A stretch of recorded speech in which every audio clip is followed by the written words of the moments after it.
lights. They're so bright. Good morning and welcome to Hashtag Rise and Grind. I am your host, Glenn Lundy. I am a husband to one, a father to seven, and the creator of what is going to be the number one most watched morning show in the world. It is 5:30 a.m. and I hope that you are ready to rise and grind. Hey, good morning. Good morning. Good morning. How are you, my friend? How are you, my friend? I hope you're doing well. I am doing well. Today is Thursday, June 20th, 2019. That's right.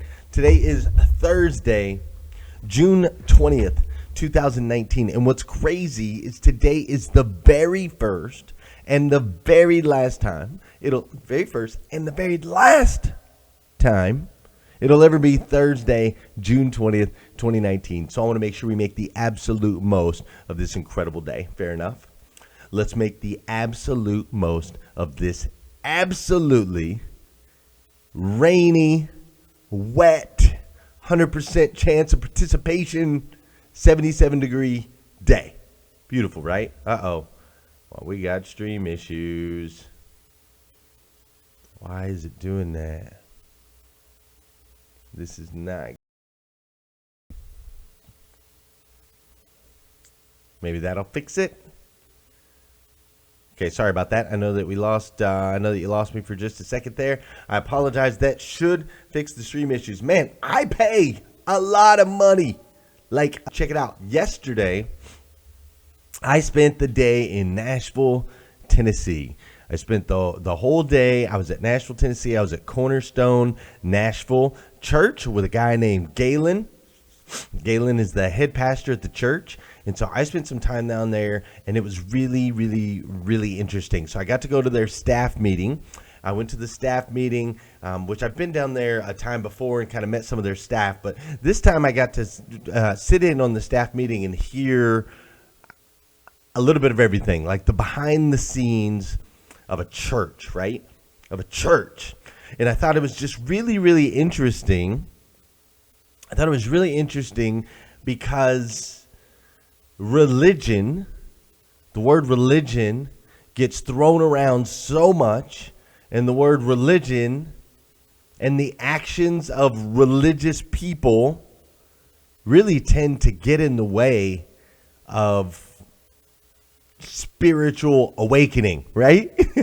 They really tend to get in the way. And so as I'm behind the scenes and I'm watching these staff members that are just real deal human beings, right? They're just real deal human beings dealing with real deal situations. But sometimes we put them in a different place because they work at a church. Does that make sense? So it was really interesting getting to be behind the scenes and talk to them. But then what got really cool is I got an opportunity to really talk through Grow Your Business for God's Sake and what it looks like as an event, what it looks like as an experience, the wins all the way around for those that participate, for the church itself, for the local organization. We were able to break down the financial side of it. We were able to break down the community impact of it. We were able to break down what the church will be able to do going forward after the event.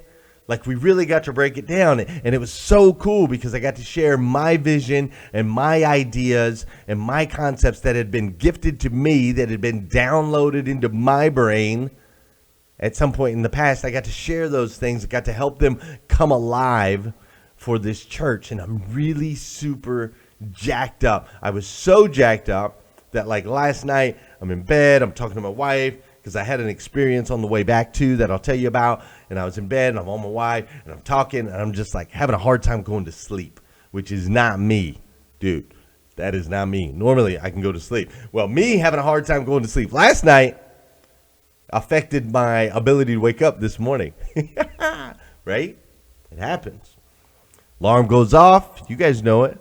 Alarm goes off. I grab the alarm. I look at it. I'm like, okay, cool. I go to put my feet to the floor, and then I blink. You know that blink? I blink and 50 minutes goes by, right? I blink and 50 minutes goes by. And the worst part about the 50-minute blink is that you don't get anything out of it, right?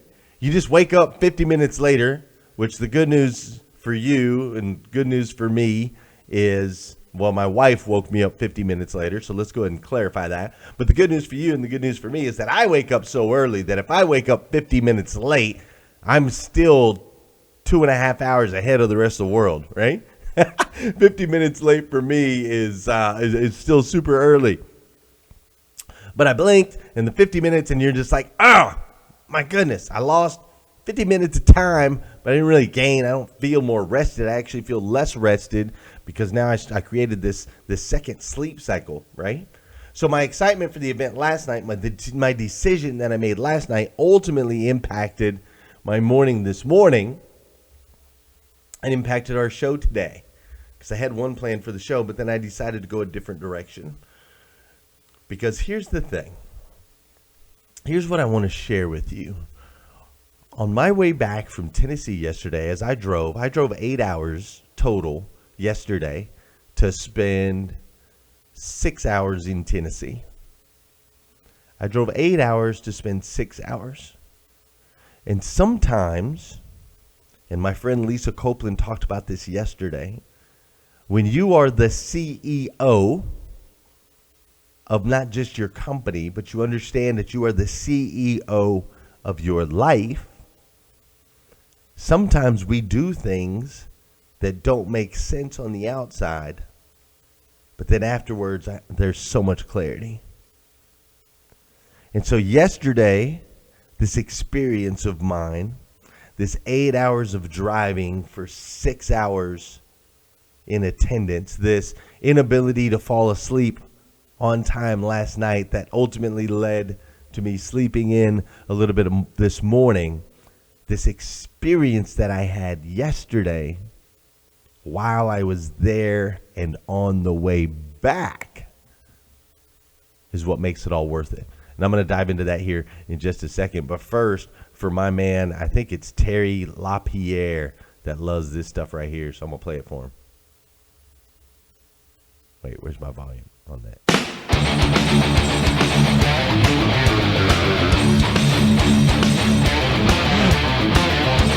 Okay, I gotta turn it down though. I gotta turn it down though. Hey, yes, for those of you that know, those of you that don't know, it's a part of the show. I need you to hit that share button. Come on, hit it now, because I believe if we could change the way people start their day, it'll make a massive impact on this planet. Sometimes all it takes to change the way somebody starts their day is for you to hit that share button. It's also the part of the show where I want to say good morning to you. You're going to say good morning to me. Whether you're watching live or you're watching on live or on replay, say what's up. I don't know if I can do it, dude.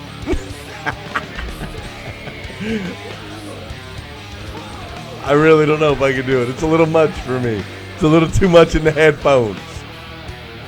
There we go. That's better. What's up, Josh? Oh, how you doing, Jesse Miller?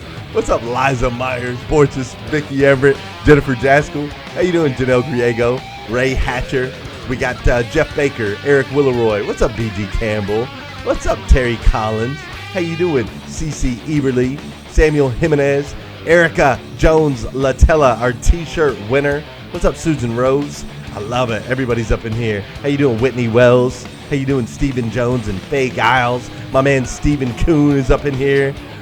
Who else? I already said your name. How you doing, Gail B. Craft, Carolyn Carter? There we go. You are clearly drunk from sleep deprivation. I still got plenty of sleep, Josh O. What's up, Molly May Lang? How you doing, Valerie Christina? What's up, Keith McKenzie? Whew. The music's a little intense. Might be a little too much for 5:40 a.m. I don't know. But maybe it's just me. Maybe it's perfect for you. Maybe that's your thing. That's the thing. We are all made completely and uniquely different. So yesterday, Tennessee. What's up, Anthony Alagona? Yesterday, Tennessee, 8 hours of driving, 6 hours in-house. Sometimes you would question, like, is it worth it? Why are you going down there? You know, I had people ask me like, why are you going down there, dude? What are you going down there for? You're gonna go to a couple hours to go to a staff meeting at a church?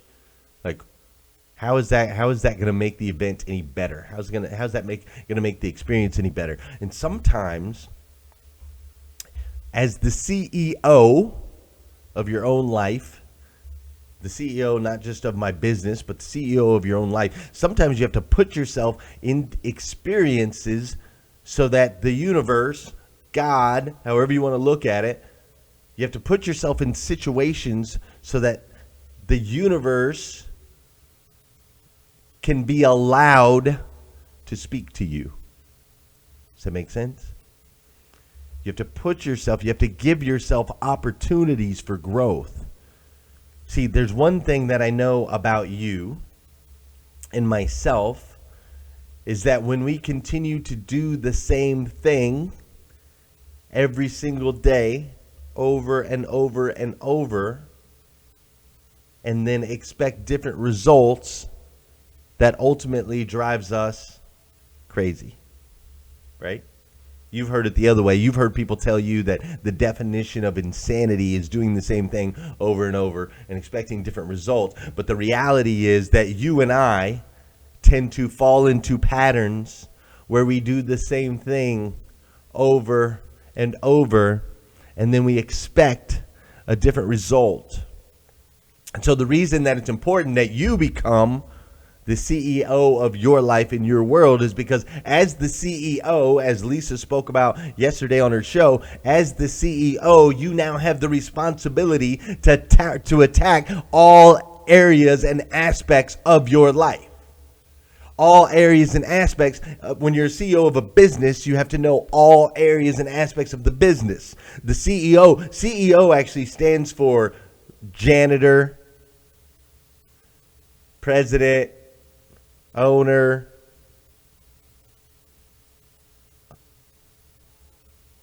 sorry, on my side it's doing crazy stuff with the signal. Looks like it's going through though. CEO stands for janitor, owner, every aspect of the business. Whatever your business is, CEO means you do it all. You know it all, you understand it all, and you do it all. Right? And so we have to become, or as the CEO of your life, you have to understand that just falling into one aspect or just falling into what's comfortable isn't going to get you where you want to go. So I decided to drive, and I'm sorry, I'm getting distracted by this dang signal thing going in and out.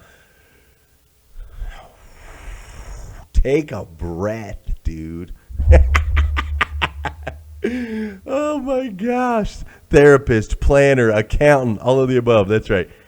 Oh no, he's not going to be happy with this. Why are you cutting out, BG? Is that what you're talking about? Yeah, that's what happens. Yesterday, yeah, it's doing it again to me. Okay. See, my software shows me. My software shows me up at the top. It shows me when it's, broadcast interrupted. Hold on.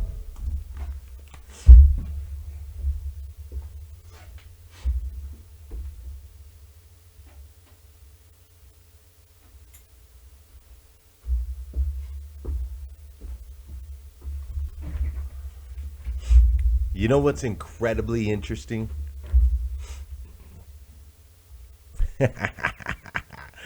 Dude, I hope you stay with me. Okay, check it out. Here's what's incredibly interesting. Yesterday, I was on a call. There's a guy named Ryan, and Ryan and I jump on calls every week, accountability type calls. And yesterday morning, I was on the call with him, and he asked me at the end of the call to pray. Right? We always do prayer at the end of the call, but yesterday he asked me to pray. Normally he does it. Because I've got this thing, like this weird thing where I can speak in front of people, but I struggle with praying in front of people. And so he asked me to pray on the call yesterday. And he's like, you got to do it. I'm going to push you outside of your comfort zone. And so I started praying on the call. And right as I started praying out loud on the call, about 10, 15 seconds in, the call just drops. Boom. I'm like in the middle of Nashville, Tennessee. I got great signal on my phone, and the call just drops. And I called Ryan back, and Ryan was like, my mom always told me that when you're doing something good, the enemy will go in there and he'll try to cut it short, right? And so it's really, really funny. Hi, Michelle. I hope you're doing okay. It's really funny because last night I was trying to show my wife some videos that I'm going to share with you guys here in a minute. And I listened to these videos all the way back from Tennessee. The entire drive back from Tennessee, no problems. I tried to show them to my wife last night, and they kept chopping. Chop, chop, chop, chop, chop, chop, chop. Not an internet issue. I wasn't even on the internet. Like, I wasn't even on the Wi-Fi. I was at my, you know what I'm saying. Chop, chop, chop. But it's funny. This morning, I'm trying to get a message across to you, and all of a sudden, this place that I pay $300 a month for internet for can't stay on the internet. Crazy. Okay. So, where was I? As the CEO of your company, you do a little bit of everything. As the CEO of your life, you have to allow yourself and put yourself in positions to where you can learn a little bit of everything, right? Learn a little bit of everything, because you never know what you're going to stumble upon that is going to open up, crack something up in here, right? That's going to unlock something that's going to create drastic and dramatic change in your life. Yesterday, I watched a video on the way back from Tennessee because, see, 4 hours in a car on the way there and 4 hours in a car on the way back gives you lots of opportunity to learn if you use it appropriately. See, most people would dread 8 hours in a car. I was thrilled to have 8 hours in the car because that's 8 hours of content that I can download into here. That's audibles, that's videos, all of that stuff, right? So on the way down, I listened to certain videos. On the way back, the pastor gave me a link and it changed my life. I'm going to show you a couple clips from what I watched yesterday that was life-changing for me, and hopefully it'll make an impact on you. And I wonder, when did you decide not to be limited by one title or one function? I never knew that the way people described you would become a prison until they did it.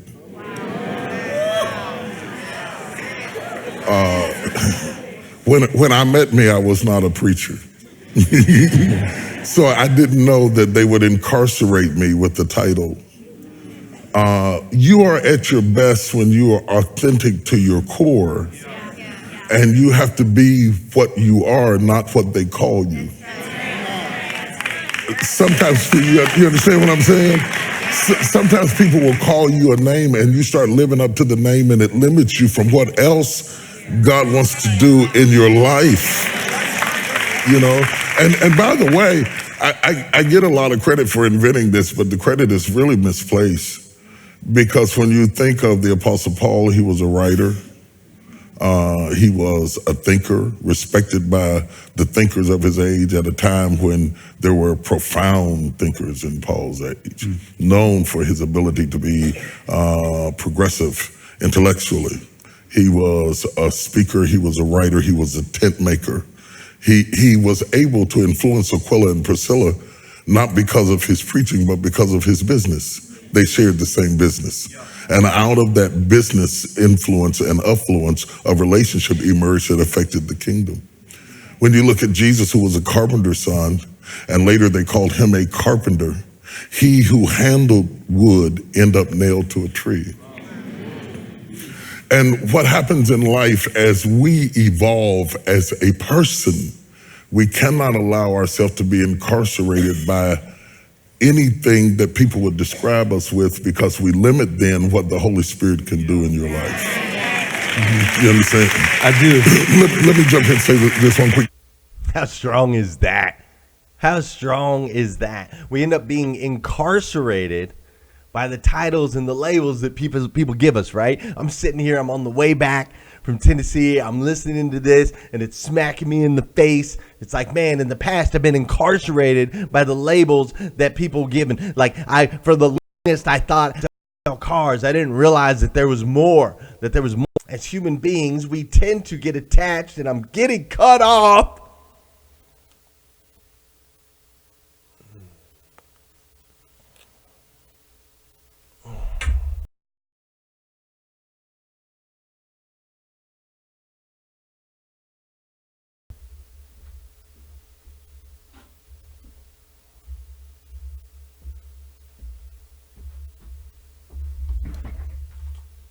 Somebody really needs this message today. Somebody really needs this message today. I know that's why we're having technical difficulties. I know it. So we're gonna push through. We're gonna push through. We're gonna get this message out. It might take us longer. We might run over. It might be a little frustrating. But listen. It's important.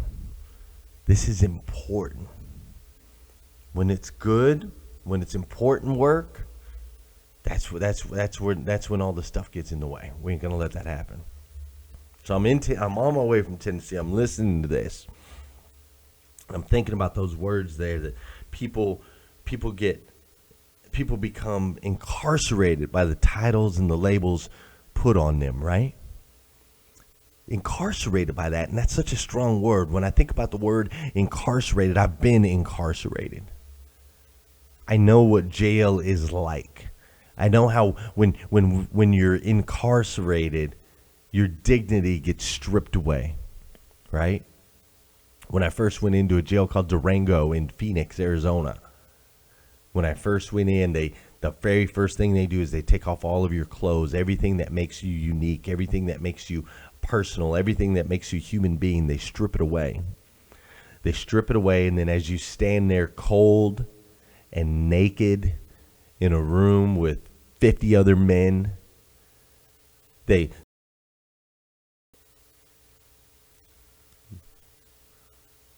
going to get through it.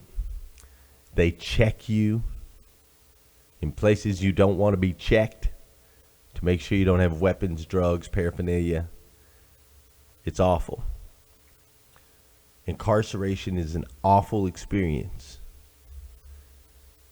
And yet we tend to do that to ourselves.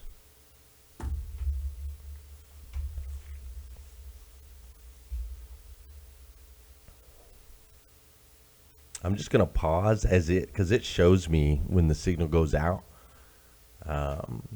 Those that are watching this on replay, you guys won't have any problems, thank goodness. But there is someone watching right now live somewhere in the United States or maybe around the world. There's somebody watching right here, right now, live that really needs to hear this. So bear with me as I kind of pause and try to get caught up because I don't want any of this message to get missed. Incarceration, the freedom that gets stripped from us in incarceration, it's awful. And yet we do that to ourselves mentally every single day. We do that to ourselves mentally when we allow a title or we allow something that, a name that someone else may have laid on us or a title that we've laid upon ourselves. When we allow that to control our destinies, our future, where we don't even look outside of that. We don't try to grow outside of that we just stay put in this box. It does the same thing. It's mental incarceration, and it's maddening. And I've been there. And you might be there. You might be waking up, going to work, going to church on the weekend, going home. You might be going through the motions every single day and thinking, why is nothing new? Why is there nothing different? Why hasn't anything changed? Why is my life mundane? I want to live an extraordinary life. And the answer may just be that someone in your past or yourself You've incarcerated yourself with a title. But I'm here to tell you, you were made for more.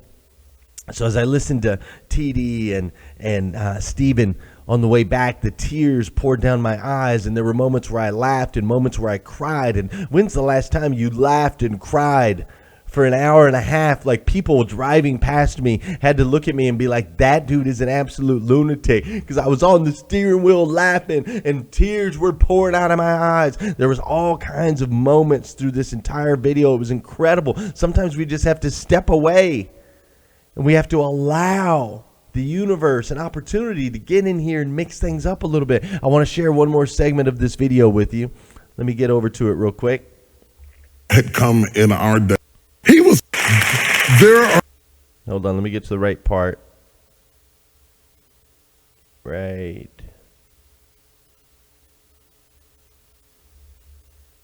For seeds. I'm going to give you my grandbaby story. You asked for it. You're going to get it. You're just going to get it. So we're in my church and it's dark and my grandbaby's in there and a bunch of friends are in there and we're taking pictures and I can't find the light. And, the lights are complicated and I can't figure out how to turn all this stuff on. And so we're trying to get some pictures. And so my grandbaby ran and she says, wait a minute, Paul. I'm going to get a flashlight. She went up under the pew where we have hidden flashlights, snatched down a flashlight and brought it over and said, now take the picture. And so I said to her, I said, baby, Kenzie, don't you want to be in the picture? She said, no, I don't want to be in the picture. I want to hold the light. That's the seed right there. That's the seed right there. So we came back to the house and I was getting ready to take a picture and I'm trying to keep up with you millennials, it's so hard. And I was trying to take a selfie and I got a timer, where you can back up and go, if you follow me on Instagram, you know this is true. And so I couldn't get my phone to sit up. And she went and got some books and propped it up. And I told my daughter, I said, put her in leadership classes, put her in management classes. She's a problem solver. That starts early. Her instinct in a situation is to solve the problem. She says, I don't want to be in the picture. I want to hold the light. Those are seeds. Okay. Directing that child toward an area where you can cultivate what God has planted down inside of them is important. It's very, very important. Mm-hmm. There are people in this room that have dormant seeds laying inside of them, that if they get in the right atmosphere, they're going to turn into things you have never seen before. They didn't always have the benefit of parents who could see it or had time to see it or knew how to see it. But even as adults, there are still seeds down in you that have not been touched yet. That's what happened to Elisha. He was fulfilling his parents' vision, plowing in the field. That boy wasn't no farmer. Just because you can run a plow doesn't mean you're a farmer. But sometimes we get stuck in what people expect. Right. And we never find out who we are because we're living somebody else's dream. And so there he is plowing in the field doing what his daddy wanted and going around and said, I guess this is all life has for me. And he's going around and around in circles. Like many people are listening to me right now. You go to work, go to church, go home. Go to work, go to church, go home. Go to work, go to church, go home. You're plowing around in circles until Elijah passed by him. And then he was exposed to something. The moment he was exposed to something greater, he dropped something lesser. You understand what I'm saying? Got it. That's why conversations like this are important.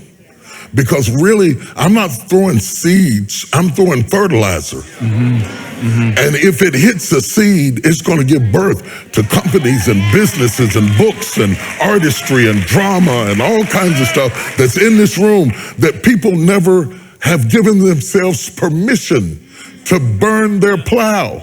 Yeah. That's what this book is all about, Pastor. It is about, I'm not against people working a job, but we have entrepreneurs in a job, and you're frustrating the company and you. Nobody likes you. They don't like you. Let me ask you this.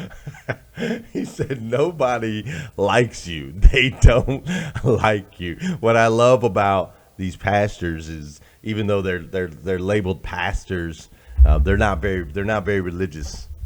They're not very religious people at all. As a matter of fact, they tend to fight directly against religion. There's a part in that video where T.D. Oaks says, if Jesus came to church, if Jesus existed today, if he lived in today and he came to church, we would have to show him, like teach him everything. Like he wouldn't know, why there's an usher and there's a greeter and there's special seating for certain people, because that's not like today's religion is not what it's all about, man. It's not what it's all about. It's about a relationship with the spiritual side of yourself. It's about the seeds that have been planted inside you since birth that ultimately need to be cultivated. Some of those seeds, even as an adult, some of those seeds are in you. They are dormant. They're still dormant. I love how he said, just because you can run a plow doesn't make you a farmer. Just because you can run a plow doesn't make you a farmer.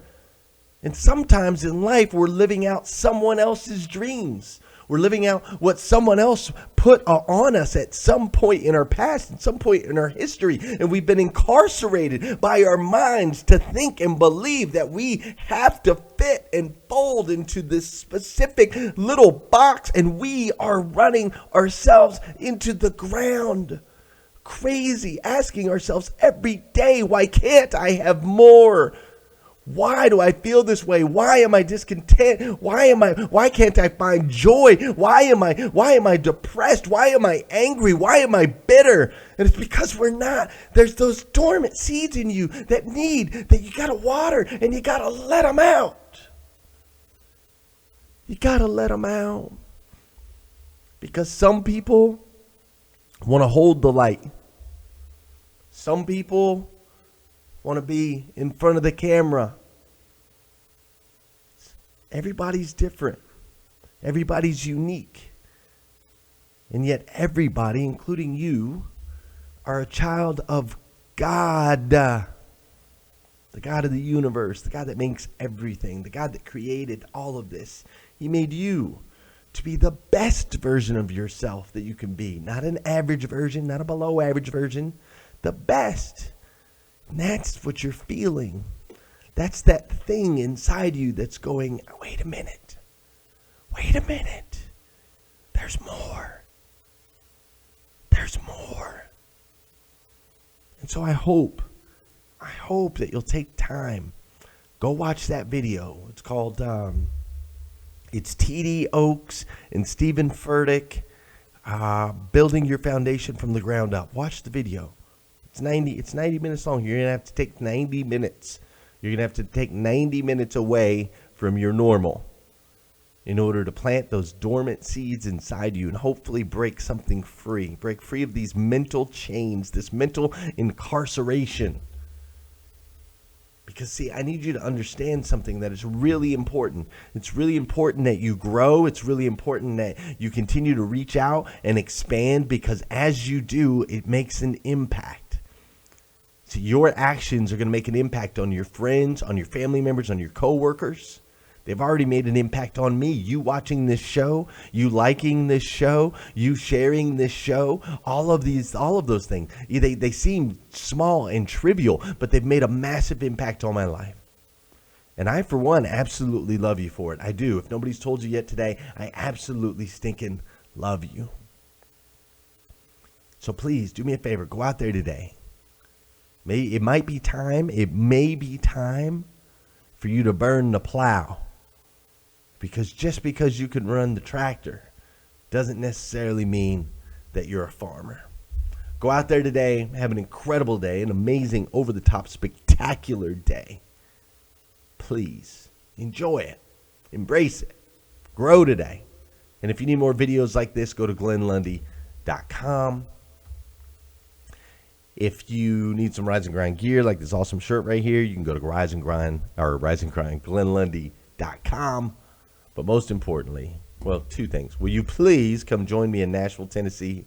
I'm telling you, this experience will be unlike anything you've ever experienced in your life. It is the first of its kind. It is ultimately going to make a massive impact on this planet. There's no doubt in my mind. And you have an opportunity to be at the inaugural Grow Your Business for God's Sake Conference, Nashville, Tennessee, August 16th and 17th. Please come join me for that. And then come back here tomorrow morning, 5:30 a.m. Hopefully we'll have all these internet issues taken care of because I'm going to lay into Spectrum again today. But come back here again tomorrow, 5:30 a.m. We're going to do it all over again on hashtag Rise and Grind. I choose joy, Danelle Delgado style, right? Hashtag Rise and Grind.